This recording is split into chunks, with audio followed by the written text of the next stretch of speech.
ಬೇಗ ಮುಗಿಸಿ ಮತ್ತು ನೆಕ್ಸ್ಟ್ ಕೃಷ್ಣಮೂರ್ತಿ ಲಾಸ್ಟ್.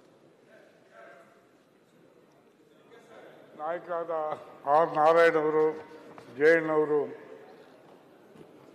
ನಮ್ಮನ್ನು ಅಗಲಿದ್ದಾರೆ. ಸಂತಾಪ ಸೂಚನೆಯನ್ನು ತಾವೇನು ತಂದಿದ್ದೀರ ಅದಕ್ಕೆ ನಾವೆಲ್ಲರೂ ಬೆಂಬಲಿಸ್ತಾ ಸನ್ಮಾನ್ಯ ಆರ್ ನಾರಾಯಣ್ ಅವರು ನಮ್ಮ ಜಿಲ್ಲೆಯವರೇ. ಕಾರಣ ಅವರು ಲಾ ಗ್ರಾಜ್ಯುಯೇಟ್ ಆಗಿ ಅವರ ವೃತ್ತಿಯನ್ನು ಶುರು ಮಾಡಿ ನಂತರ ರಾಜಕೀಯಕ್ಕೆ ಬಂದು ಸತತವಾಗಿ 3 ಬಾರಿ ಶಾಸನಸಭೆ ಸದಸ್ಯರಾಗಿ ತಮ್ಮ ಕೆಲಸವನ್ನು ನಿರ್ವಹಿಸಿದ್ದಾರೆ. ಅವರು ಸಹ ತುಂಬ ಸೋಷಿಯಲ್ ಸರ್ವಿಸ್ ಮಾಡ್ತಕ್ಕಂಥ ಗುಣ ಇಟ್ಟರು. ಯಾರೇ ಬಡವರು ಬಂದರೂ ಸಹ ಅವ್ರ ಬಗ್ಗೆ ಕಾಳಜಿಯನ್ನು ವಹಿಸ್ತಿದ್ರು. ಅದರಲ್ಲಿ ವಿಶೇಷವಾಗಿ ಇವ್ರದ್ದೊಂದು ಟೀಮು, ಜಯಚಂದ್ರ ಮತ್ತು ನಾರಾಯಣ್, ನಮ್ಮ ಮುದ್ದನ್ಬೇಗೌಡರು, ಇವರೆಲ್ಲ ಒಂದು ದೊಡ್ಡ ಟೀಮು. ಅವರೆಲ್ಲರೂ ಸಹ ಸನ್ಮಾನ್ಯ ಎಸ್.ಎಂ. ಕೃಷ್ಣ ಅವರ ಸ್ಟಾಂಡ್ ಫಾಲೋಯರು, ಜೊತೆಯಲ್ಲಿದ್ದಂಥವರು. ಹಾಗಾಗಿ ಅವರು ಇವತ್ತು ನಮ್ಮನ್ನು ಅಗಲಿದ್ದಾರೆ. ಅವರಿಗೆ ಬಹುಶಃ ಅವ್ರಿಗೆ ಕ್ಷೇತ್ರ ಸಿಗಲಿಲ್ಲ. ಸನ್ಮಾನ್ಯ ರಾಜಣ್ಣವರು 2004ರಲ್ಲಿ ಕ್ಷೇತ್ರ ಬದಲಾವಣೆ ಆದಾಗ ಅವ್ರಿಗೆ ಅವಕಾಶ ಆಗಲಿಲ್ಲ. ಮತ್ತೆ ಅವರು ಶಾಸನಸಭೆಗೆ ಬರೋಕ್ಕಾಗಲಿಲ್ಲ. ಇವತ್ತು ವಯೋಸಹಜ ವೃತ್ತಿಯಿಂದ ಇವತ್ತು ಅವರು ನಿಧನ ಹೊಂದಿದ್ದಾರೆ.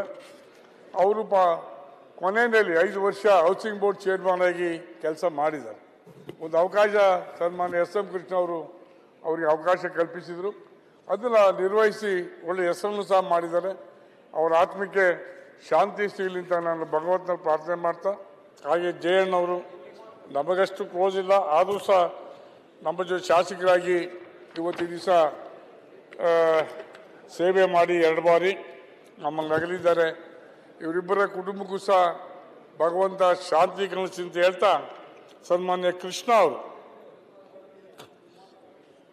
ನಮ್ಮ ಡಿ.ಕೆ. ಶಿವಕುಮಾರ್ ಅವರು ಸುದೀರ್ಘವಾಗಿ ಮಾತಾಡಿದ್ದಾರೆ.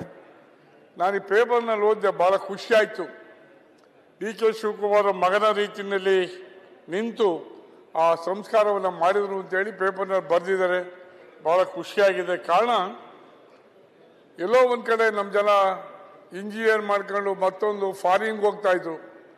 ಆದರೆ ಸನ್ಮಾನ್ಯ ಕೃಷ್ಣ ಅವರು IT-BTಯನ್ನು ಕರ್ನಾಟಕಕ್ಕೆ ಪರಿಚಯಿಸಿ ಬೆಂಗಳೂರಿಗೆ ಸಿಲಿಕಾನ್ ಸಿಟಿಯಿಂದ ಹೆಸರನ್ನು ತಂದಂಥ ಶ್ರೀಮಂತ ನಾಯಕ ಅಂದರೆ ಶ್ರೀಮಾನ್ ಎಸ್.ಎಂ. ಕೃಷ್ಣ ಅವರು.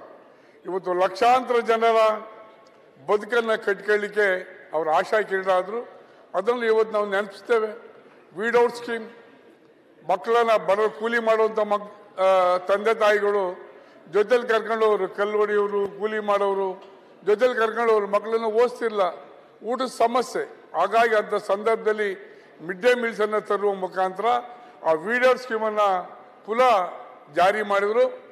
ಆ ಸಂದರ್ಭದಲ್ಲಿ ಬಡವ್ರ ಮಕ್ಕಳಿಗೆ ವಿದ್ಯಾಭ್ಯಾಸ ಕೊಡಲಿಕ್ಕೆ ಭಾಳ ಅವಕಾಶ ಆಯಿತು. ಅವರ ಒಂದೊಂದು ಸೇವೆಯೂ ಸಹ ಅವಿಸ್ಮರಣೀಯ. ಈ ಸಂದರ್ಭದಲ್ಲಿ ಅವರು ಆದರ್ಶವಾಗಿ ಈ ಒಂದು ರಾಜ್ಯಕ್ಕೆ ಬಿಟ್ಟೋಗಿದ್ದಾರೆ.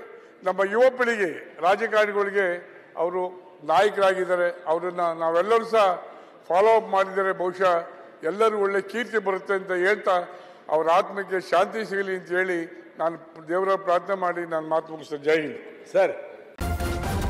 ನ್ಯೂಸ್ ಫಸ್ಟ್, ನಿರ್ಭೀತಿಯಿಂದ ನಿಮ್ಮ ಪರವಾಗಿ.